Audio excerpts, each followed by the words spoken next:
যারা যারা আসবে পাবে। এই সাইড কই সাইড লেকচারার ওদের অনেকগুলো সিগনেচার হয়নি, ওদের শেষ করে দিতে হবে। সিগনেচার কার লাগবে দিও, তো সবাই আসলে কেন আমরা দিলাম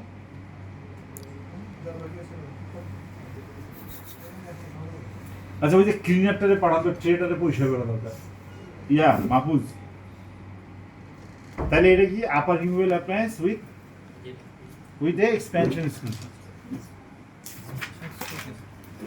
হ্যাঁ, এটা কি একটা স্লো এক্সপ্যান্ডার। এটা দিয়ে কি ধরনের এক্সপ্যানশন হয়? Dead to alveolar expansion.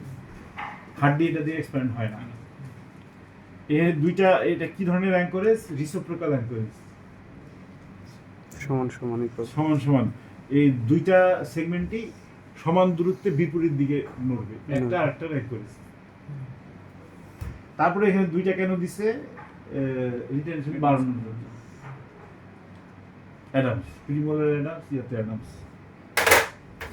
এলে কি রিটেনার, রিটেনারের রিটেনশন সম্পর্কে বললাম। রিটেনশনের প্রোটোকল কি? যে এটা 1 বছর করতে হবে, এটা ট্রিটমেন্ট শেষে দিতে হবে। এইটা দিয়ে আবার স্পেস ক্লোজ করতে দেবে না, হলে রিটেনার দিয়ে বলবো যে এটা ট্রিটমেন্ট শেষ তখন দিব। হ্যাঁ, ট্রিটমেন্ট শেষে যদি মাইল্ড রিল্যাপস হয়, অনেক সময় লেভেল বোর্ডারে চাইপা দিয়ে ওই মাইল্ড রিল্যাপসকে কারেকশন করা যায়। এই বোঝা গেল? কিন্তু বলবো না যে ট্রিটমেন্টের মাঝখানে এটা দেয়। কতদিন দিব? বলবো যে পেরিওডন্টাল ফাইবারগুলা রিমডেলিং হতে 40 সপ্তাহ লাগে, সেজন্য এটা অতদিন দিতে হবে। এটা খাওয়ার সময় খুলে খাবে। তারপরে হচ্ছে কি, রুগী এটা বেশিরভাগ সময় করবে, খাওয়ার সময় খুলে খাবে প্রথমে 1 বছর। এমনি 6 ঘন্টা খোলা রাখতে পারে, তারপরে আবার পড়ে ফেলতে হবে। 1 বছর পর থেকে রাত্রে ঘুমানোর সময় করতে হবে। এটা রিটেনশন কতদিন দিব? এটা ম্যালিকুলেশনের উপর। দেখা গেল একটা ক্লোজ বাইট কারেকশন হইলে সেটা বেশি দিন রিটেনশন দিতে হয় না, কিন্তু এটা স্পেসিং ক্লোজ করলে এটা সারা জীবন রিটেনশন দিতে হইতে পারে। বুঝে গেল?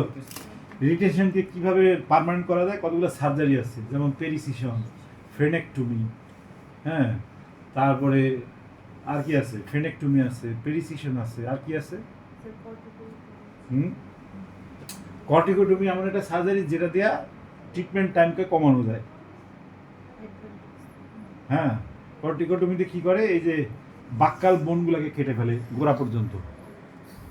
এই পাশে একটা কাটে, এই পাশেও কাটে, দিয়ে উপর দিয়ে দাঁতের গোড়ার উপর দিয়ে জোড়া লাগাই দেয়। কেন? যাতে দাঁত দ্রুত মুভ করে। আচ্ছা গেল। এটা কি টাং গার্ড, টাং থ্রাস্টিং হ্যাবিটে এটা দেয়। টাং থ্রাস্টিং হ্যাবিটে এটা দ্রুত আগে, বুঝছো? বা অনেকের আছে টাং কিন্তু বিভিন্নভাবে ম্যালিকুলেশন তৈরি করতে পারে। টাং হচ্ছে ভিতরের টিস্যু।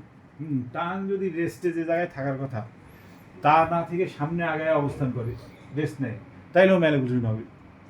শুধু ঢোক গেলের সময় বাড়ি দিলেই যে ম্যালিকুলেশন হবে এমন না। সামনে আগে কেন রেস্ট নিতে পারে? মনে করো তোমার এয়ারওয়ে অবস্ট্রাকশন আছে, অ্যাজমা আছে, এই এয়ারওয়েকে বড় করার জন্য টাং সামনে যায়, গিয়ে এয়ারওয়েকে বড় করে দিয়ে শ্বাসকষ্ট কমে।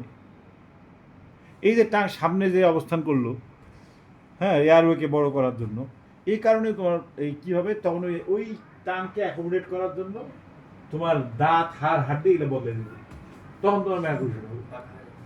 হ্যাঁ, টাংটা সামনে নিয়ে থাকে, দিয়ে শ্বাস নেয়, তো ওইটা চেঞ্জ করতে হবে না? ওই সামনে আগানোটাকে শরীর সাহায্য করবে না? আচ্ছা, তখন তুমি যদি এয়ারওয়ের অবস্ট্রাকশনটাকে ঠিক করে নাও, কোনো সার্জারি বা কোনোভাবে, এই ইএনটির ডাক্তাররা এয়ারওয়ে অবস্ট্রাকশন ঠিক করে নিলে আবার এই টাং তখন নর্মাল পজিশনে যাবে, তখন তোমার ম্যালিকুলেশন হবে না। বুঝছো?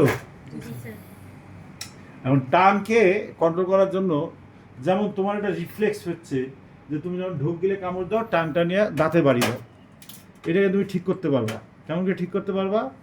তুমি কি করতে পারবা? এই প্রিমোলারের